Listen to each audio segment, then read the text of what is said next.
Hey guys, happy Tuesday evening. I am really excited about I'm excited about every interview, but I love talking to other empowering men. And David Norrie is absolutely that.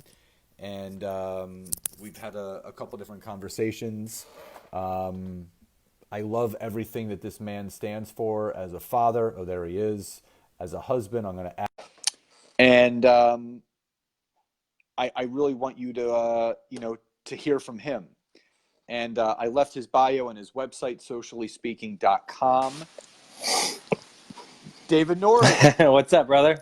Sorry about last night. I was like literally blowing. I'm like, where is he? Where is he? And I'm like, oh, we said Tuesday. So Usually that's me on that end, so I feel better it's you, because yeah, usually I'm the one who gets the day wrong. But it's all right. not you. It's not you. It's me. I'm going to use that line. It was definitely me and not you. But first, I just wanted to thank you for taking the time. I know Hey, thank you. You guys are leaving tomorrow. You got some fun plans down in Florida, which I know you guys are excited for.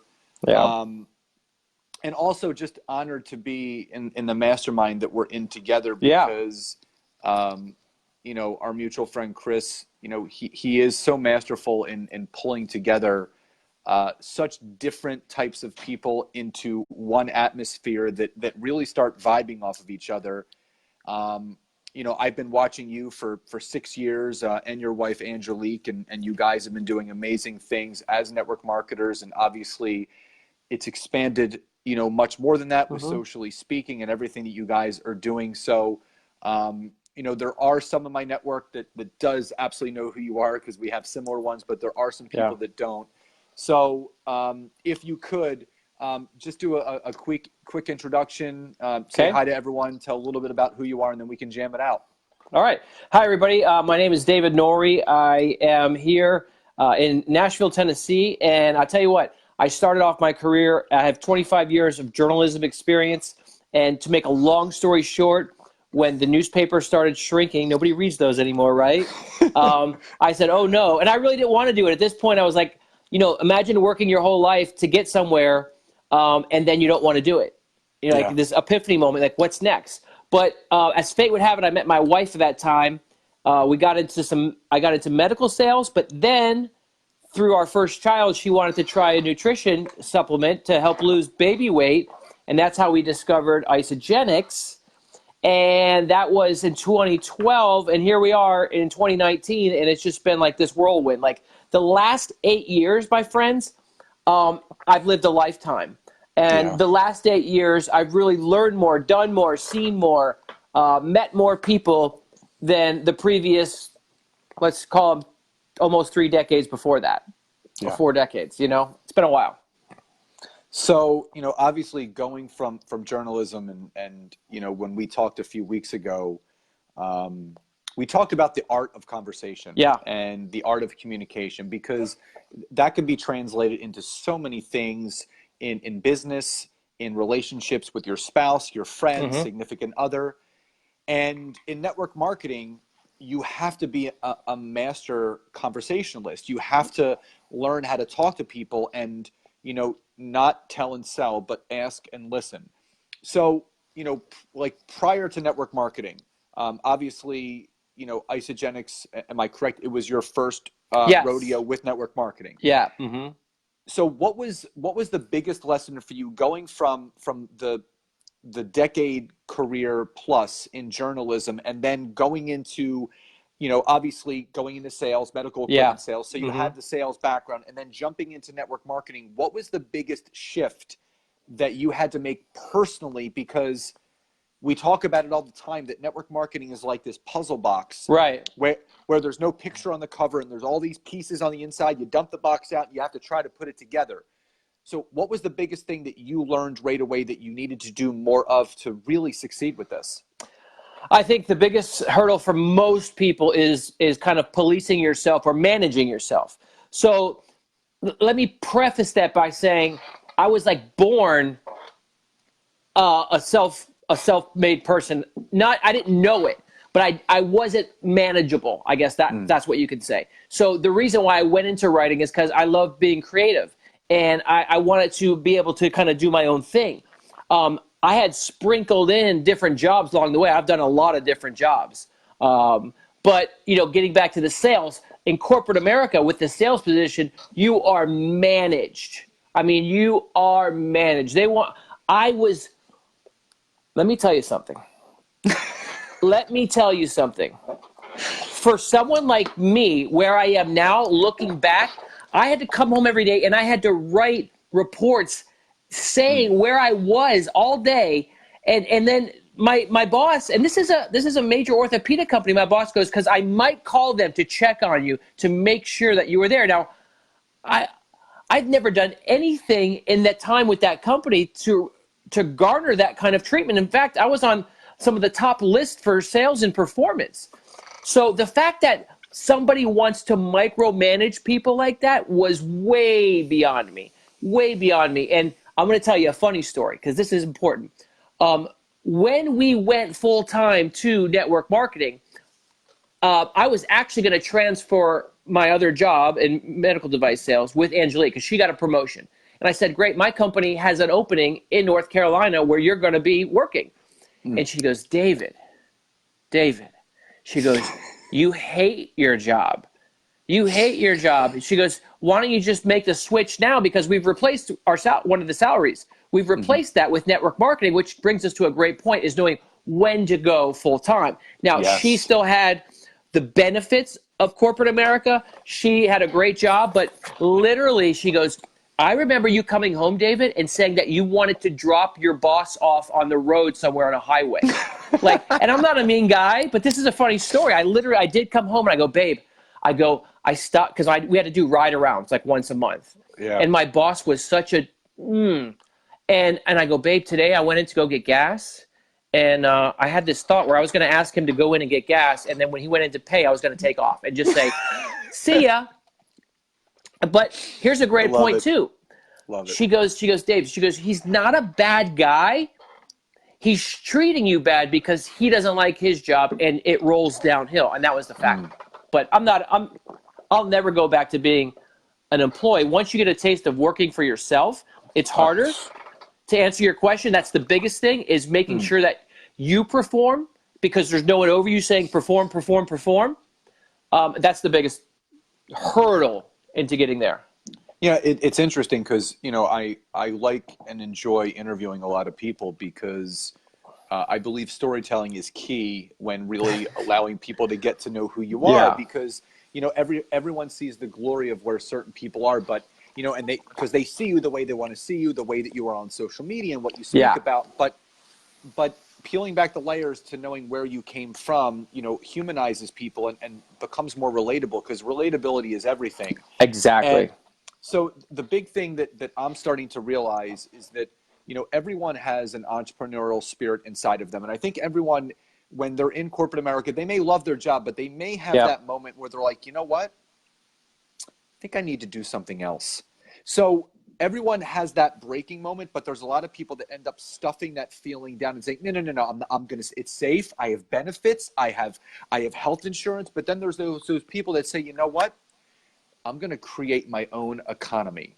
Yeah. So what was it that you and Angelike saw with network marketing where you're like, you know what?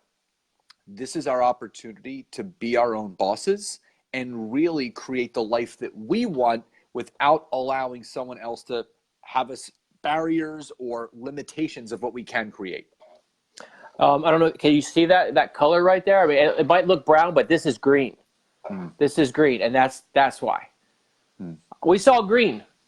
Let's be honest with you guys. Listen, money talks. Let's be honest. We saw green. We saw the ability to make what we wanted and not be capped off. And let me say this because I kind of make a joke of it, but the fact of the matter is we were working our tails off, and the appreciation wasn't there. And network marketing, they know how to reward their people. And that is one of the biggest things for you guys who don't experience network marketing. You've never had a taste of it. Let me tell you something. They really treat people good, and they reward them handsomely, both financially. They treat them great with perks. And there were so many things that we did that we're like, wow, this company's awesome. Now, if we go back to, I remember Angelike's mom worked for Bausch and Lomb, the corporate Bausch and Lomb. Worked there for, I think it was 15 years or 20 years. But I distinctly remember when we were just getting into network marketing, her mom celebrated one of those big anniversaries. It was either 15 or 20 with the company. They sent her one of those magazines to pick out something, and it was like those awful alarm clocks, or like a pen desk pen holder. Like just stuff like 15 years. Yeah, this is and what we're gonna give you a pen holder. Hey, thanks. That's a slap in the face. You know what you could have done? You could have given me a $50 gift certificate for Target or something. Yeah. I mean, it's a slap in the face. So people have to learn. People are motivated by recognition, which network marketing does a great job. People are motivated by perks. They do a great job. People are motivated by green. So rather than say, hey, this is what you're going to make next year, and every month I'm going to raise your quota, but you're going to make the same, network marketing says, what do you want to make? Here's the path. And our company has the best comp plan. So in my opinion, here's the path. You plug it in. I'll show you the comp plan. You tell me how much you want to make, and then let's just connect the two dots. Yep. The one thing that I've learned in my 6 years is that, I was a traditional business owner. I owned 3 health clubs. I was a personal trainer, nutritionist. I was trading time for dollars. And then I remember, as a personal trainer, there really was no vacation. Because if I took a week off of training my clients, that's a week of not making money, which means I'm behind on my bills. And I remember the first summer that I went away with my family after I started Isagenix in 2013, and I was sitting on the beach. My son was about 9.5 months at this point, and he was crawling around in the sand. And my phone went off, and it was an email from Isagenix, and it was a Monday, and it said, "Congratulations, you've just gotten paid, blah blah blah." And I went inside and I called my enrolling sponsor, and I started crying. And he goes, "What's wrong?" And I said, "Nothing's wrong." I'm like, "I just made X amount of dollars today." And he goes, "Yeah, the company pays you every Monday." I'm like, No. I'm like, "You don't get it." I'm like, "This is the first time in 15 years that I've ever made $1 not being at my gym or training a client." And it was this moment where I'm like, you know what? I could do this. Yeah. But what I've learned is that network marketing is one of the most gratifying professions that you can do, because you hear it all the time. It's a personal development journey with a compensation plan attached to it. Because the last book I read before I started network marketing was the first Harry Potter. That's how long it is. Yeah, me too. and now not to, like, I just wrote a second book, and like you start thinking bigger, and you start doing more because you want to be more, to get more, to have more. And that's what it's all about. And if you think that you're going to come into network marketing and you're going to be a millionaire in 10 months, you're wrong. It's better that you just go to the gas station, get some scratch offs, because you'll have a better opportunity doing it that way. This takes work, and you have to have the drive and the determination to get through enough of the barriers and the walls that are going to be put up, because there's going to be arrows fired at you. There's going to be a lot of people that say no. There's going to be bumps and scrapes and bruises along the way, but you have to learn how to overcome that. So when you guys first started diving in, what was one of the biggest lessons that you guys learned? Now that you're not in corporate America, Angelike's not in corporate, you guys are full-time network marketers. And people think, oh, it must be easy at that point. You're just flying high, and the money's coming in every single week. But you have to work your ass off. So, character-wise, as a human being, what have you gained most character-wise from being a professional network marketer and entrepreneur? That's a good question. I would say, you really have to think of others first. And that kind of ties into that misconception, which you just said about, we're just sitting back collecting money. One of the biggest misconceptions about network marketing, I love when people say this, because I've had skeptical people go, well, I looked at the numbers, because the numbers are always there. They're always open. And there's only a few people making the amount that you're talking about, as if any other industry was different. So what I love when that happens, because I did a lot of personal training too. So I take personal trainers, and I'll take something else that people, like a lawyer, and I'll say, hey, there are personal trainers that are making six figures. But if you want to take the total amount of personal trainers and show me how many making six figures and how many are, sleeping on each other's couches trying to pay for gas money to get to the gym, it's going to be, there's going to be the thing. And the same exact thing with lawyers. There are lawyers that are knocking it out of the park and doing great, and there are lawyers that are working 80 hours to get their own place. Guys, a profession is a profession is a profession. Okay. And the big misconception is that when people come into network marketing, sometimes people overpromise, right?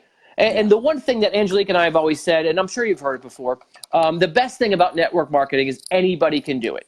Yeah. Anybody, it's open to anybody. And the worst thing about network marketing is anybody can do it. So our biggest thing was we always were taught early to look for people who have succeeded in some other area of their life.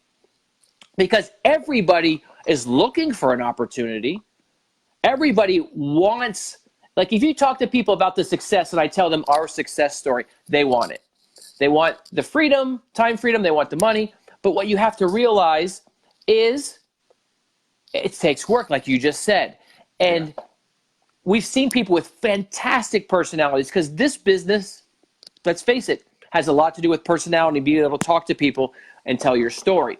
But we've been burned by seeing people who have great personalities and thinking that's automatically going to transfer. And what you have to look for, and what our mentor told us early on, is look for people who have had success in other parts of their life, because that's the work that they need to do. Yeah. Now, you could have a great personality and be waiting tables, and that might be your financial threshold. You could have a great personality, be waiting tables, and that just be your entry level. Or you started your own business one time, and something happened, and now you're waiting tables. So you have that acumen to get back to that spot. But the work ethic, like you said, must be there. The personality must be there. And there's always going to be, like a picture of society, the people who crush it, the people who are, getting by and doing okay, the people who are struggling, and the people who just can't get out of their own way. That's just the way it is with anything. Yeah. And I don't care what anyone says. No one wants to be remembered for living a mediocre life. Everyone wants to live an impactful life. No one strives, says, you know what? I'm going to work my ass off, and I'm just going to get paycheck to paycheck. That's my goal. I just want to, I want to just have enough to pay the bills at the end of every single month. That's not what life all is about. We've all been born and put here to prosper.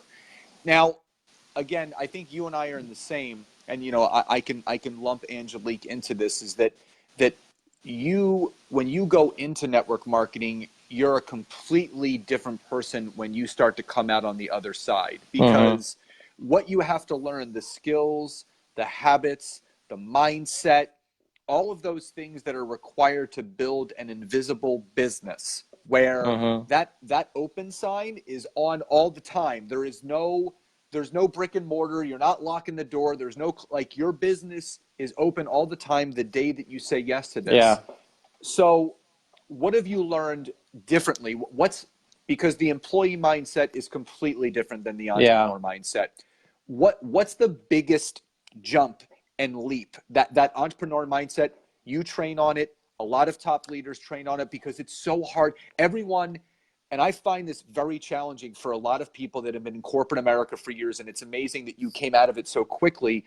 People are managed for so long that when they do step into network marketing, they're waiting to be managed again instead of stepping into their own power and being their own leader.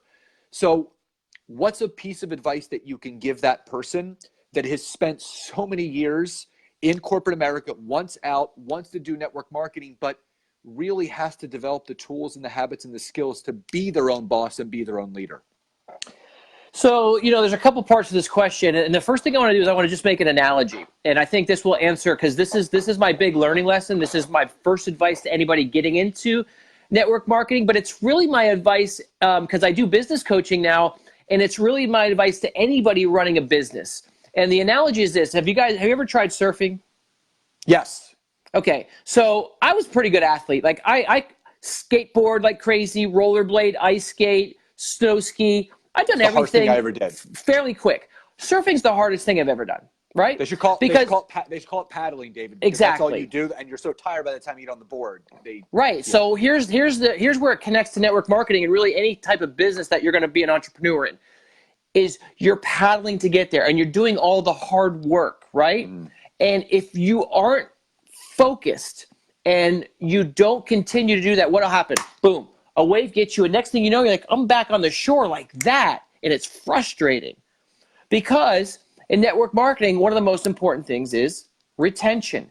It starts with retention. It's in the middle, it's retention. At the end, it's retention, because you're trying, just like business, to gain a customer. And I've seen this because I did some work with, believe it or not, I've done some work with hair salons. And in hair salons, there's high turnover of employees because, again, like network marketing, most people are independent contractors and they can come and go as they wish. And it all depends on getting along with people. And if you own a hair salon, to be really impactful, it's hurt your business to have people coming and going all the time. It doesn't look good. There's no continuity. It's hard to have your vision, especially if personalities are always clashing. So the same thing in network marketing. It hurts your business if you can't retain people. So you have to be kind of this, I wouldn't call it a manager of people as much as a facilitator of people and personalities. Because if you can manage to keep more people happy and doing work because they want to, because it's fruitful, because they enjoy it, you're going to have a successful network marketing business. Same thing for the salon owner. If you can manage to have those people in your chair and you say, hey, the long-term benefits for you, if you stay here, I'll give you a little piece of the pie, a little more piece of the pie, a little more piece of the pie. Yep. And we get along, and the business flourishes as a whole because everybody is working together to make that business flourish. And that's what network marketing is. A lot of individuals doing not a lot of amount of work, just a good amount of work, and then watching the benefits flow over. It's not one or two people doing all the legwork, going crazy, working 70 or 80 hours a week. We know there's people like that. That's not what we sold network marketing on. We didn't say, hey, come from corporate America where you're working 40 hours a week so you can have absolutely no life and knock it out of the park. The key is to have a lot of people doing a little bit of work on a consistent basis, and that's how your business center grows. And that is attractive to most people. And I love how you said facilitate instead of manage, because again, there are a lot of people that are team leaders and they end up managing their people, and people don't want to be managed. When you say yes to network marketing, you're saying yes to free enterprise. So you have to be you have to be the master facilitator to give people and here's the thing. I always call myself a suggestive leader. I will never tell someone what to do. I will say, David, here's what I'm going to suggest for you to do if you want to do it. So I always put it on that person to take advice and run with it or not. So let's pivot for a second, because we had a great conversation before you left for Chicago. And we were just talking about the art of communication, because I want to respect your time, and we have about 7 or 8 minutes left. And I want to talk about socially speaking. And I want to talk about how you've gotten to become a master, not only at communication, but also at storytelling and speaking, because everyone has a story inside of them. But they sometimes don't know, and I'm going to go back to your word, to facilitate their story the right way where it connects to people. So how did this whole side business or passion of yours with socially speaking come about? And what have you personally learned most from it that you're learning with those that you're working with? Okay, so let's go back to the sports journalist in me, and let's use another analogy. So we said surfing was one of the hardest things to do. You know what probably the other hardest thing to do in the whole entire world of sports is? Can you take a guess? Golf? Golf is hard. I wasn't thinking about that is a good one, but I was thinking about hitting a curveball. Ooh, Hitting a curveball, Pedro Serrano. one of the hardest things to do. Jobu, right? No, I made a post about that. Like I said, there's Okay. curveballs in life, and I posted a meme of Jobu. Yeah. Yeah, Jobu. Yeah. Got to learn how So, to hit a pitch. but how do you eventually learn how to hit a curveball? It's because you watch it. You watch the curveball. You watch it. If you're up there and you're not paying attention, you're going to swing and miss every time. So kind of like the whole thing about speaking, kind of the whole thing about how to really be a great presenter is you watch and you watch. And not just other speakers, you watch people. So I am a people watcher, and I know a lot of you guys out there right now love watching people. When I go out to a store, I watch people. When I'm at a park, I watch people. So I've become what I call a student of human communication because I like to watch people. And then I do watch people, like one of my favorites, guys. I was lucky enough to be introduced to this woman and be coached by her for just one day. But if you want to be a great, great speaker, watch Lisa Nichols. In my opinion, she owns a stage. Her body language, her facial expressions, her pacing, her tone. So these are the big things that go into speaking. Body language, huge. Yeah. Tone of your voice, the pitch up and down, which I have a hard time with, and I'm still practicing because I get excited.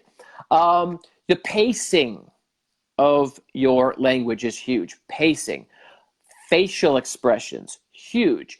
So if anybody can do it, if you watch people, but you have to see with different eyes. If I go somewhere and I'm just watching Tony Robbins, I can be like, okay, Tony, I'm watching, But if I go to watch Tony Robbins and I'm looking with different eyes and I'm like, okay, I'm paying attention. How is he doing that?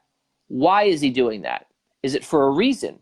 The same thing with Lisa Nichols. I watch her all the time and I'm like, gosh, that was such a subtle thing, but she's genius. That was just a genius move because in my opinion, in today's day and age, you got your work cut out for you. If you're trying to get people's attention, either on stage or on Facebook Live, you got your work cut out for you because we are tough customers. You got 10 minutes, you got 10 seconds. That's what you got. If you're not entertaining me, you're out.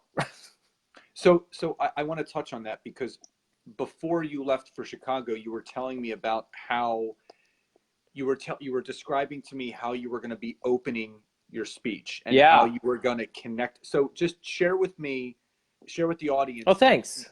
What you shared with me as far as how you opened up the room and how you were going to try to and how you did connect yourself to the audience and what you did.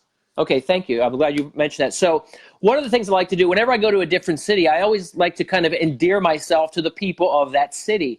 When I went to Minnesota, I had a purple guitar and I put some Viking stickers on it, the horn. Hey, you know what? Thank you, Minnesota. Who's not going to love a purple guitar? So I always want to do something right off the bat that kind of lets people know that I care about them. And then I love to teach with pop culture and make what I call triggers. So for any of you guys who've had trouble remembering somebody's names or, I have a really hard time with that, there's that trigger.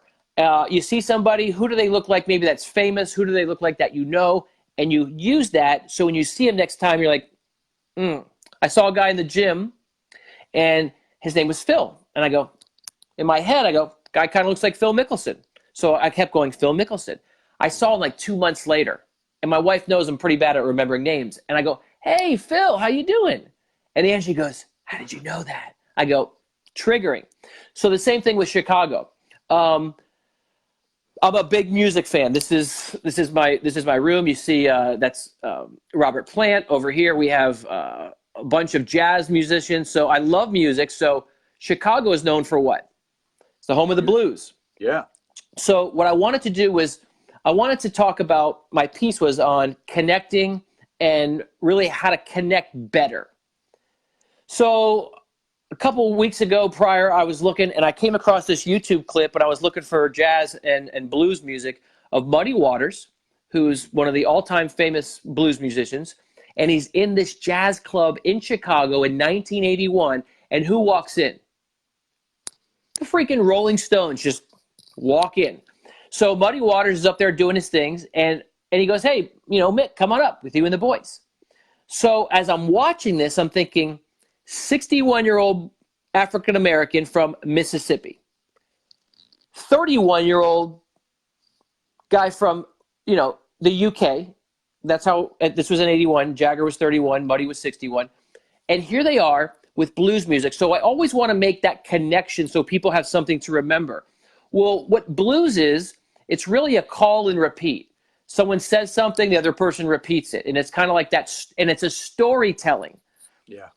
It tells a story. So that's kind of like connecting. You have a guy who has, from across the pond, never grew up in the United States, totally different skin color, different ages, but they're connecting because they have a common love and a common interest. So I said connecting is all about having fun.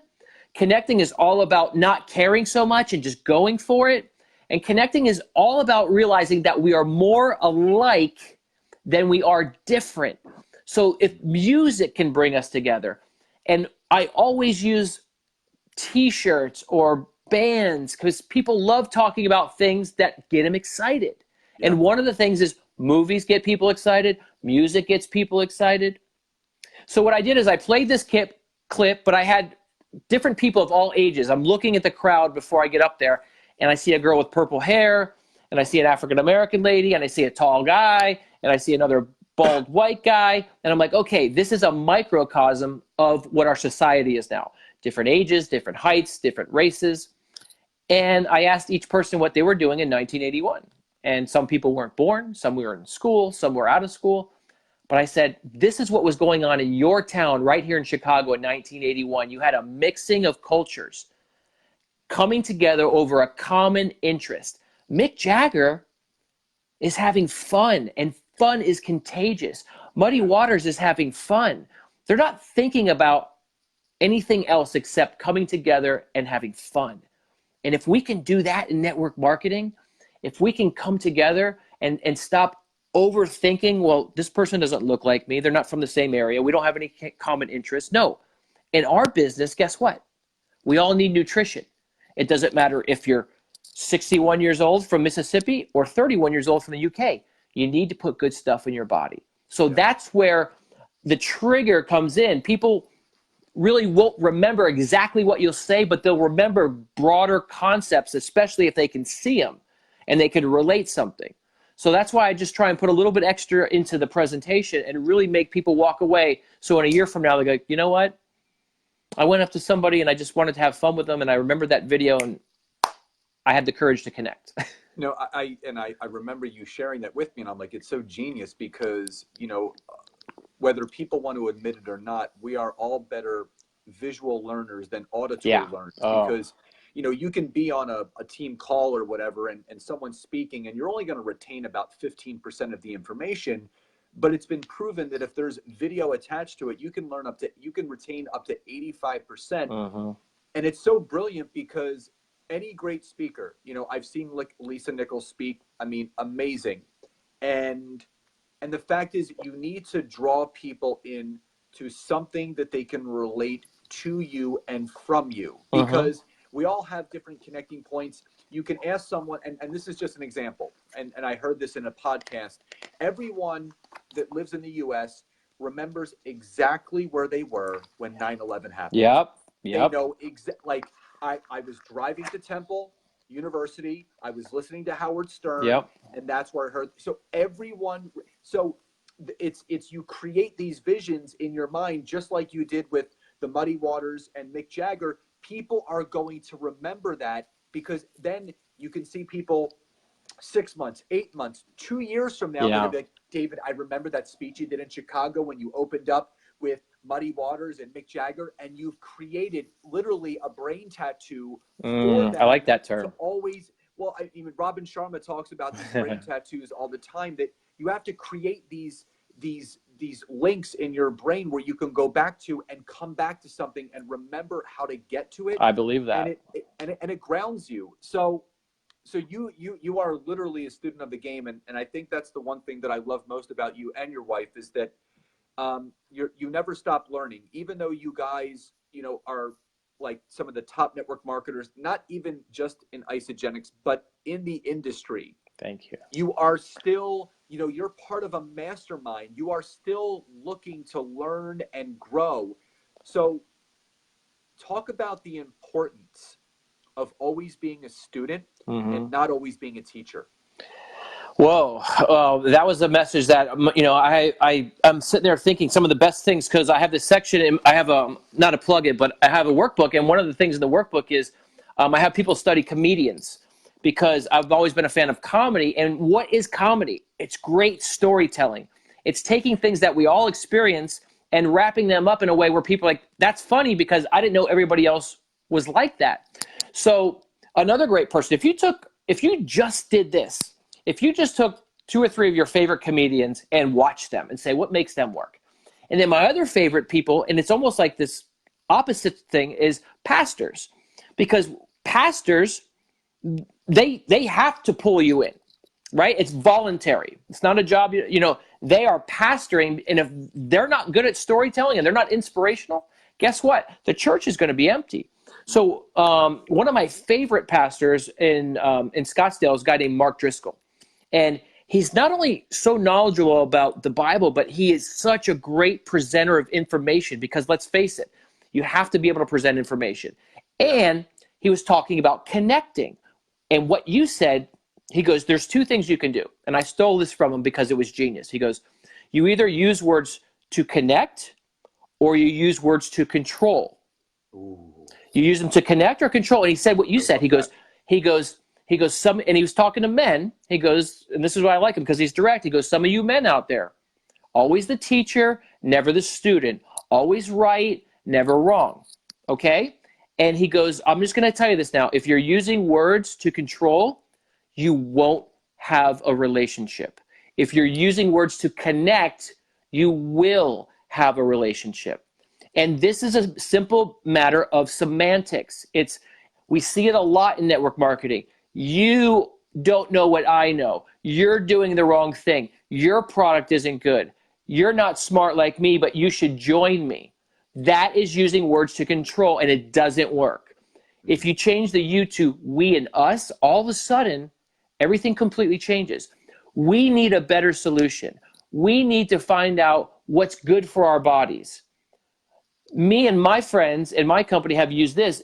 I would like the opportunity for you to join us so I can show you, and perhaps we can find a solution for you. So again, it's semantics, and it's easy to get excited about your product and say, you need to do this, you're stupid, and not in that word, but just be so excited. Instead of saying, you know what? We as a society have an issue with our food. Right. We don't sometimes always put the best stuff in our body. It's hard for us to make the right choices.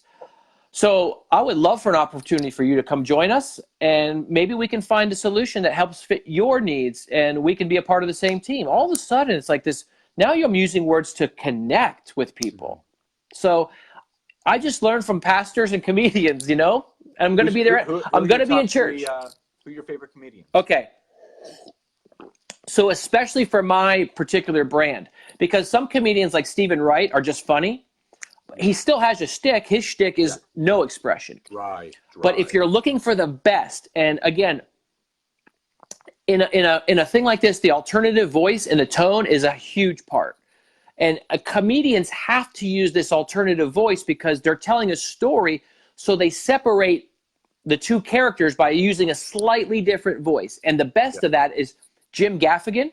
You know who that is, right? Well, me and my fiance, we Hot Pockets. He's great, and he's what I love about him. He's clean. He's clean.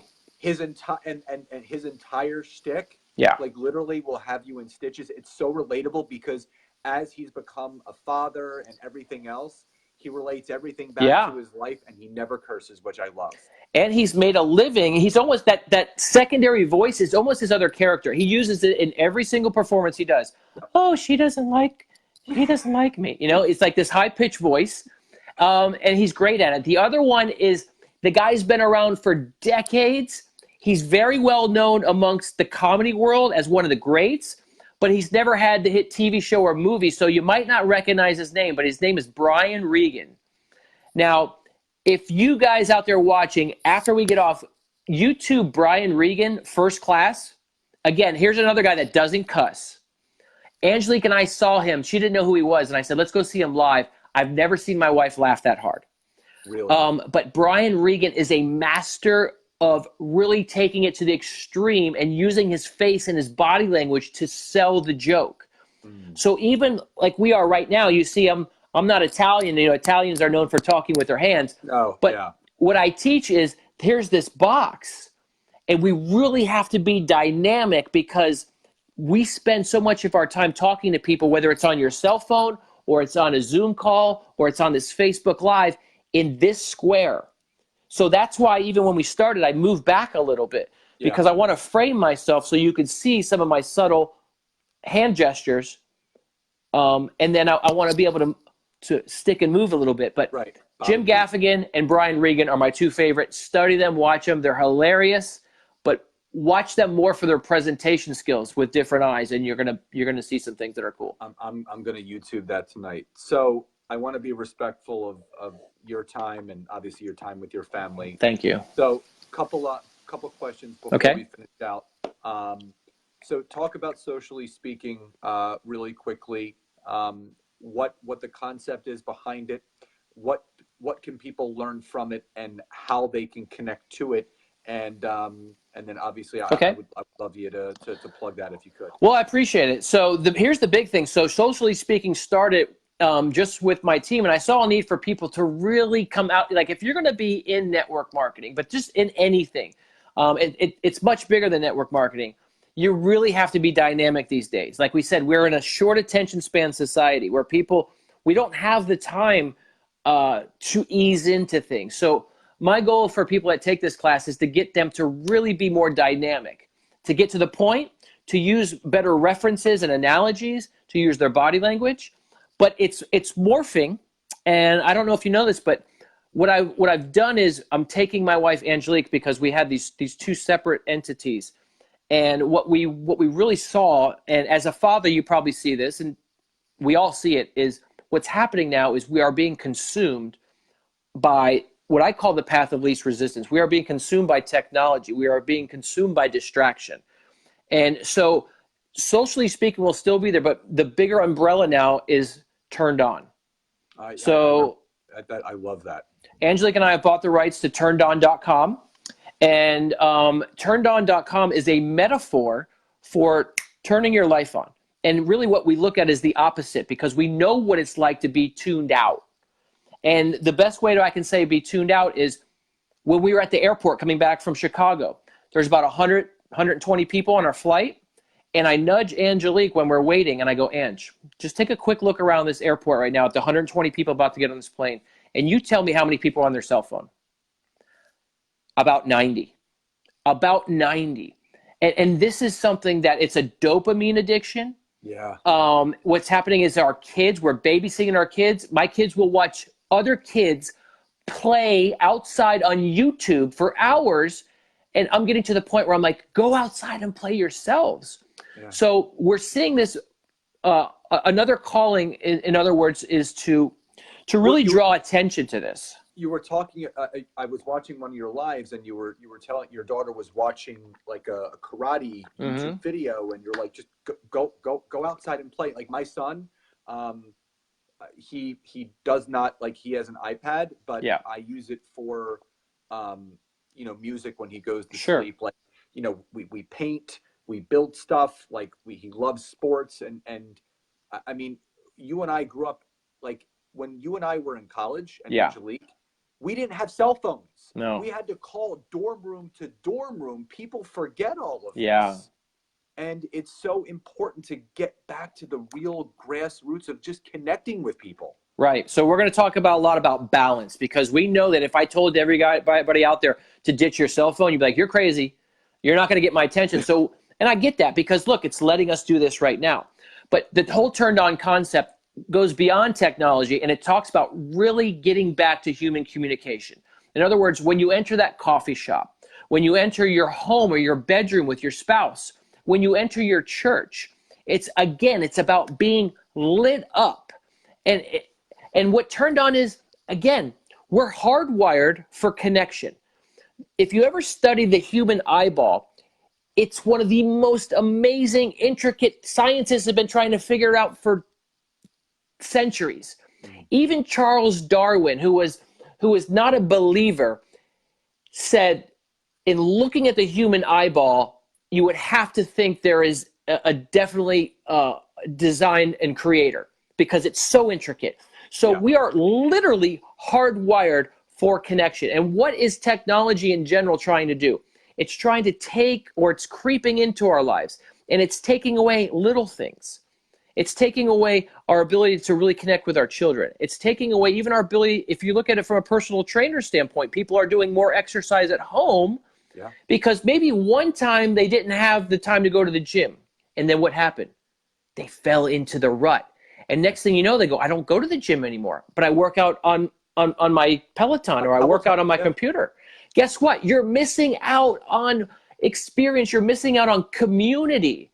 Community. I taught group fitness for almost 20 years. The things that went on before my class, the things that went on after my class, was the community, the smell, the senses, the sight. This is what we will be, the frog in the boiling water, because we will succumb to it, and we'll be shut into our house because we can order food here. We can binge watch TV here. I can get everything I want from Amazon right here. I could literally not leave my house for a week and survive. But what will happen? I will be depressed. And people don't know it's happening because at first it's just convenience.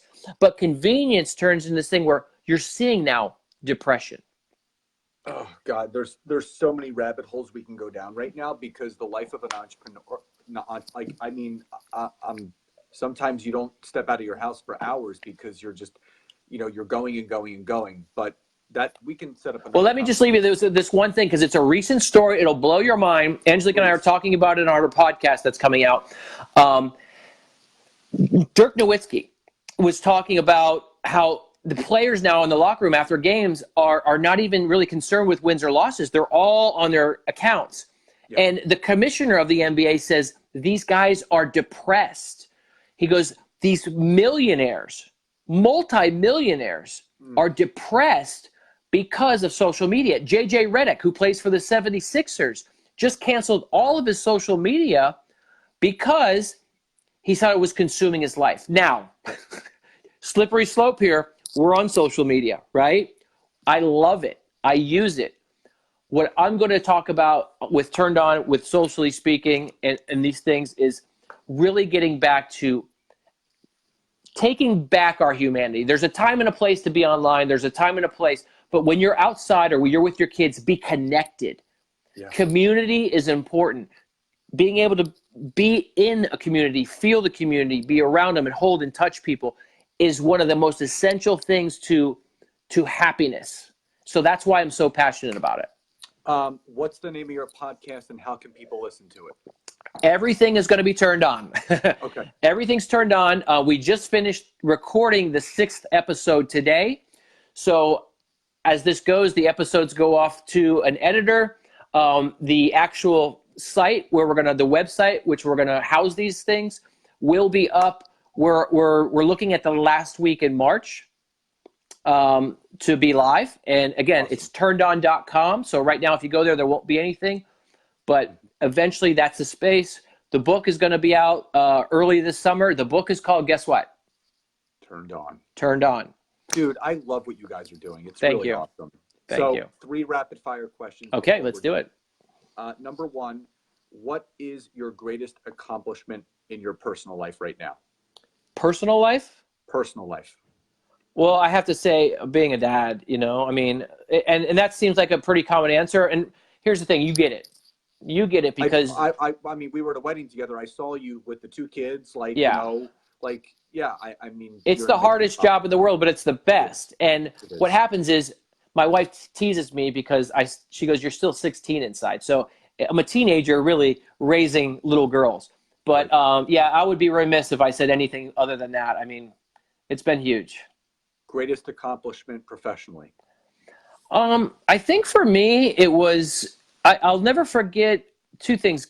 Getting the front page of my newspaper, the very first time I landed a front page piece, it was huge, huge. And, there's something about knowing every paper, and this was the St. Pete Times, which is one of the largest papers in the country at the time. Yeah. And then the other thing was covering the NFL. I mean, that was cool. It was cool, but it wasn't always cracked up to be.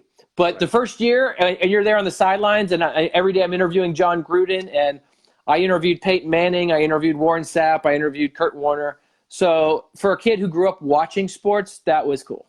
And Frank Caliendo does a great John Gruden, by the way. I've seen Frank Caliendo live. Again, Frank. Hysterical. Angelike, she didn't know who he was, and I drag her to these things. Oh, he's she laughed the whole time. Yeah, he's amazing. Like, he always goes on Rich Eisen's show and goes on there and just starts making, I mean, literally. Okay, last question. Okay. This is my favorite question to ask because there really is no wrong answer. What does success mean to you? Ooh, gosh. Success, this is one of those ones where it's really easy to give a fluffy softball kind of cliche answer. Success to me means playing on my own terms. So success to me means exactly why I got into network marketing, exactly why I'm so passionate about network marketing today, and I love it, and I will always love it, because it gives you the ability to, what I believe, again, is to live life in the way God intended. God wanted you to prosper. He wants you to bless other people. He wants you to be a force that is going to have a ripple effect, and he really wants you to experience life. So this is a funny anecdote. When we fly, I told Angelike, I go, that when I was like out of college, I studied to be not studied, but I tried out to be a flight attendant, right?